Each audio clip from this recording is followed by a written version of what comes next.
Oke, selamat datang. Kali ini kita akan membedah sebuah dokumen yang luar biasa dan mengubahnya jadi cetak biru yang benar-benar praktis.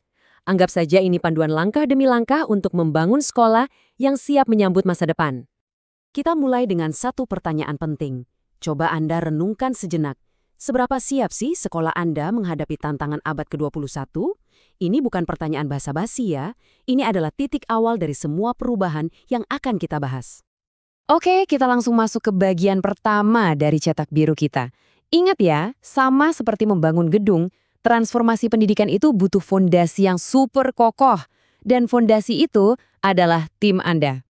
Jadi, ada dua hal pertama yang harus dilakukan. Satu, bentuk tim inti yang solid. Isinya siapa? Kepala sekolah, perwakilan guru, dan juga komite.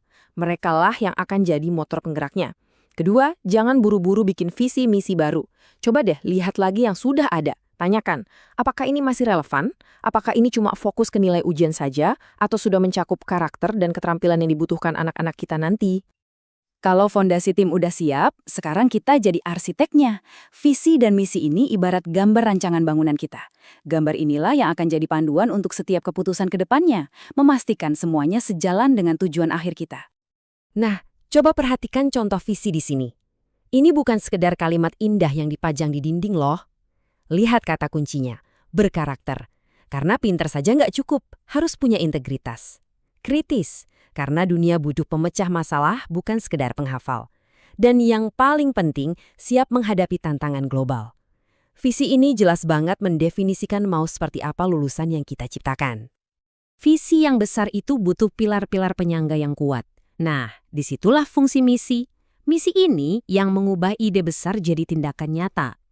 Coba lihat, setiap poinnya, menciptakan lingkungan belajar yang pas, meningkatkan kemampuan guru, sampai cara menilainya, semua ini adalah langkah konkret untuk mencapai visi yang tadi. Gambar arsitektur yang keren sekalipun, kalau nggak ada ukurannya, ya cuma jadi mimpi. Disinilah konsep SMART Goals masuk. Ini yang mengubah visi dan misi kita dari sekedar apa yang kita inginkan, menjadi bagaimana cara kita mencapainya dengan cara yang terukur. Biar lebih jelas, kita lihat contohnya.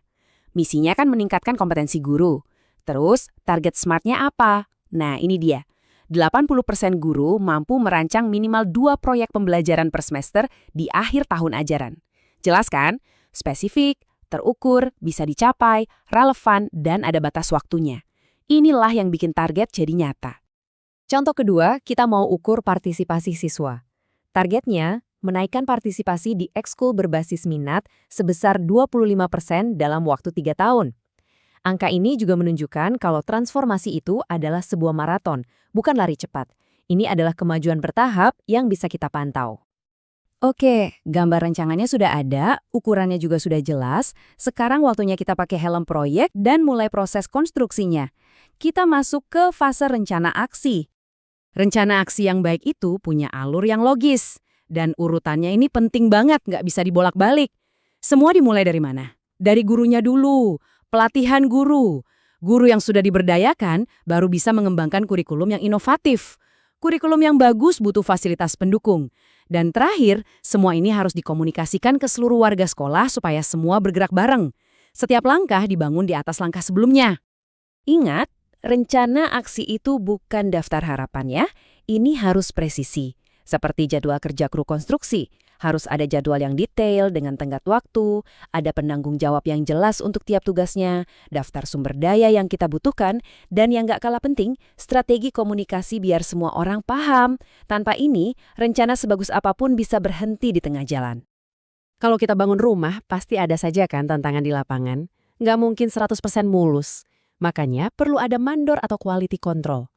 Nah, fase ini adalah tentang itu. Kita pantau terus kemajuannya, temukan masalah sedini mungkin, dan lakukan penyesuaian supaya bangunan kita tetap kokoh dan sesuai rencana. Slide ini menunjukkan mesin dari proses perbaikan ini. Ada siklusnya. Di satu sisi, kita kumpulkan datanya. Berapa banyak siswa yang ikut, seberapa bagus proyek mereka, apa kata guru dan orang tua. Di sisi lain, kita lakukan aksi berdasarkan data itu. Ada rapat rutin, analisis yang jujur, dan penyesuaian strategi. Ini bukan proses sekali jadi, tapi mesin yang berputar terus-menerus membuat semuanya jadi lebih baik. Dan inilah pesan yang paling penting dari fase evaluasi. Mengimplementasikan pembelajaran mendalam itu bukan proyek yang ada tanggal selesainya. Ini adalah sebuah perjalanan, sebuah proses berkelanjutan yang menuntut kita untuk selalu fleksibel dan mau beradaptasi. Kuncinya bukan kesempurnaan, tapi perbaikan yang tiada henti. Jadi, kita sudah melewati tahap fondasi, rancangan, konstruksi, dan kontrol kualitas. Gedungnya sudah hampir jadi nih. Tapi, sebenarnya, apa sih hasil akhirnya? Apa yang sesungguhnya kita bangun? Tujuan akhirnya bukan sekedar punya program baru di sekolah. Tujuannya adalah integrasi holistik. Maksudnya, pembelajaran mendalam ini menjadi bagian dari DNA sekolah itu sendiri, menyatu dalam budaya, kurikulum, dan setiap interaksi. Ia menjadi sebuah ekosistem yang hidup, bukan lagi program tambahan yang bisa hilang kalau kepala sekolahnya ganti. Cetak birunya sudah kita bedah bersama. Semua tahapannya sudah jelas. Sekarang, pertanyaannya saya kembalikan ke Anda. Lupakan dulu rencana besar 5 tahun ke depan, coba pikirkan untuk besok. Dari semua ini, apa satu langkah paling kecil yang akan Anda ambil besok untuk memulai perjalanan transformasi di sekolah Anda?